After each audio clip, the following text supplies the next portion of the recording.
అందుకే పవన్ కళ్యాణ్ గారు కూడా మాట్లాడారు, మన చాలా మంచి మాట అన్నారు. కార్యకర్త రాజకీయ నాయకుడికి ఎదురులో చూసో జగన్మోహన్ రెడ్డి ఒక విప్లవకారుడు రాజకీయ నాయకుడు అయితే ఏంటో చూపిస్తాను సంగతి చూస్తాను.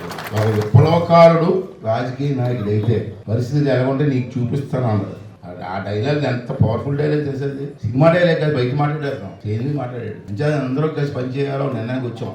నేను కూడా ఆ రోజు చంద్రబాబు చెప్పాను, కలర్ సార్ తప్పదని. మా నాయకులు కొంతమంది అన్నారు కానీ నేను ఒప్పుకోలేదు. ఎందుకు మాట్లాడేదంటే రావణాసురుడిని చంపడానికి చంపాడమ్మా. రాముడు దేవుడే కదా, మనకి రోజు పూజ చేస్తాడు. రాముడు వెళ్ళి బాణంతో కొట్టి రావణాసురుడు చంపాడు, ఒక బాణం చచ్చిపోతాడు కానీ చంపలే.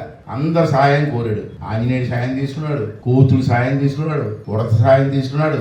అప్పుడు రావణాసురుడు తమ్ముడు విభీషుడి సాయం కూడా తీసుకొని అప్పుడు రాంబాణంతో కొట్టి చంపాడు.